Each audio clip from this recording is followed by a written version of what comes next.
Hello everyone, welcome to our channel. आज हम करने वाले हैं आपके इकोनॉमिक्स के सेकंड टर्म में आने वाले चैप्टर्स। तो आइए शुरू करते हैं आपके सेक्शन नेशनल इनकम और रिलेटेड एग्रीगेट्स का पहला चैप्टर, जो कि है सर्कुलर फ्लो ऑफ इनकम। तो आइए पहले इसकी मीनिंग देखते हैं। इसकी मीनिंग क्या है? It refers to the cycle of generation of income in the production process. तो सर्कुलर फ्लो ऑफ इनकम में पहली चीज क्या होती है कि जो साइकिल है ये एक ऐसा साइकिल है जिसमें सबसे पहले क्या होता है, आपकी इनकम जनरेट होती है, आपका पैसा जनरेट होता है, उसके बाद क्या होता है, it's distribution among the factors of production. अब पहले हम देखते हैं कि फैक्टर्स ऑफ प्रोडक्शन होते क्या हैं। फैक्टर्स ऑफ प्रोडक्शन है आपके जो कि किसी गुड्स या सर्विसेज को बनाने में जो कंपनी यूज करती है, उन्हीं को आप फैक्टर्स ऑफ प्रोडक्शन कहते हैं। अब फैक्टर ऑफ प्रोडक्शन में आपका आता क्या क्या है?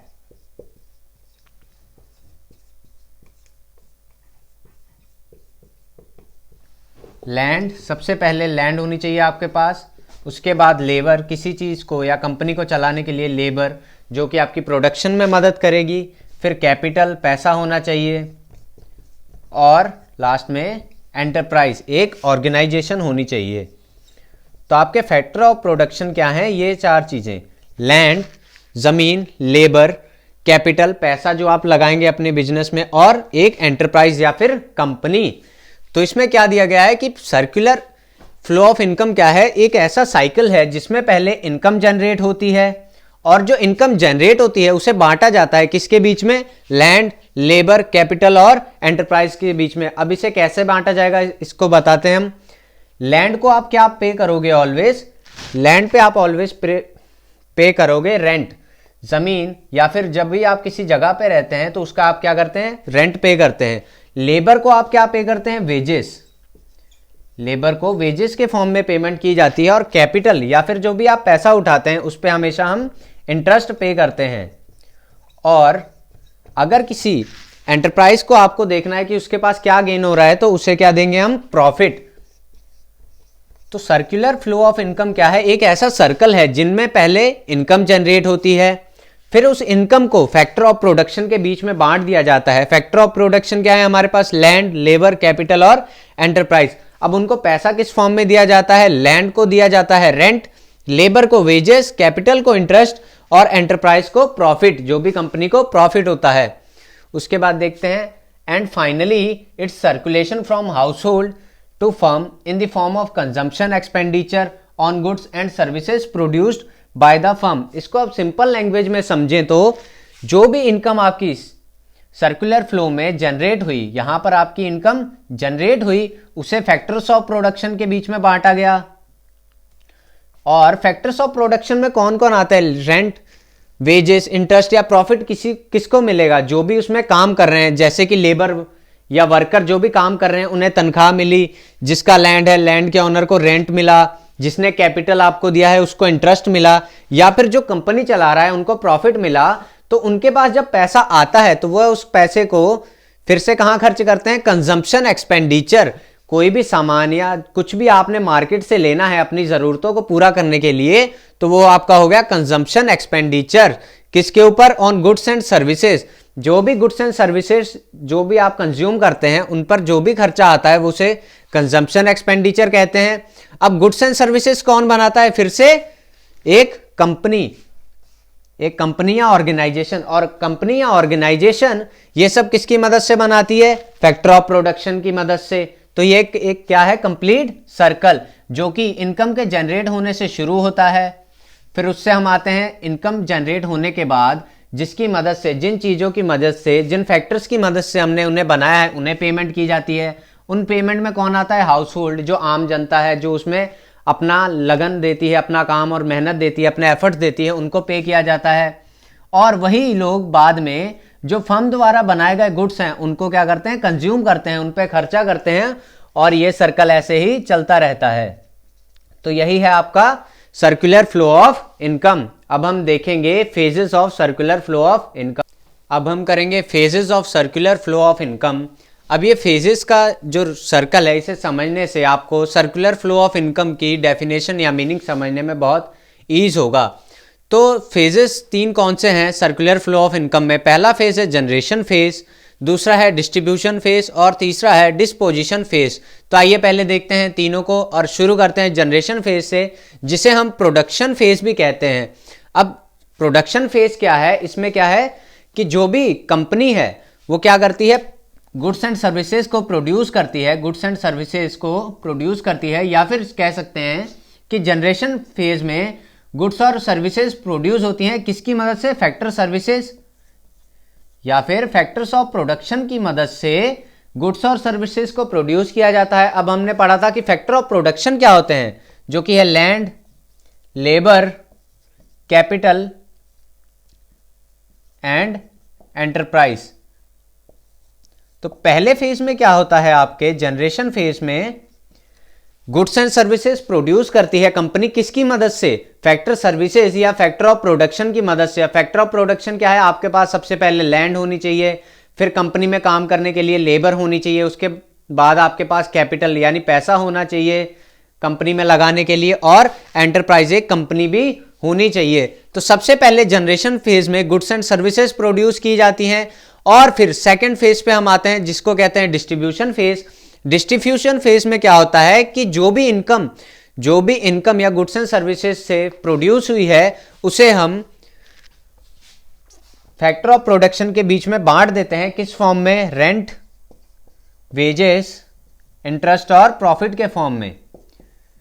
जो भी हमारे पास जनरेशन फेज में इनकम जनरेट होती है उसको हम फैक्टर ऑफ प्रोडक्शन में बांट देते हैं, जो कि आता है आपका इनकम फेज या फिर सेकेंड फेज, जिसे हम डिस्ट्रीब्यूशन फेज कहते हैं।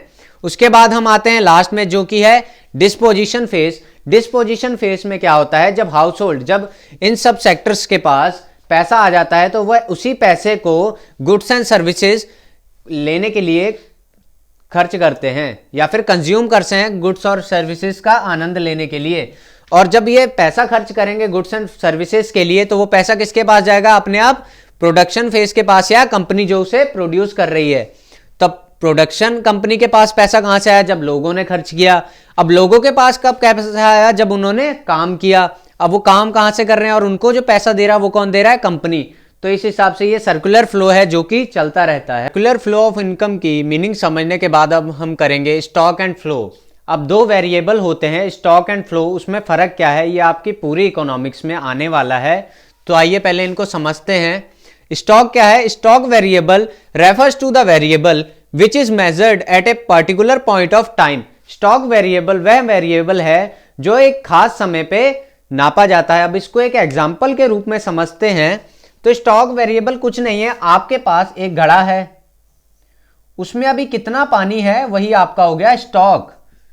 आपके पास आज के दिन में घड़े में कितना पानी है वही आपका हो गया स्टॉक, सिंपल लैंग्वेज में।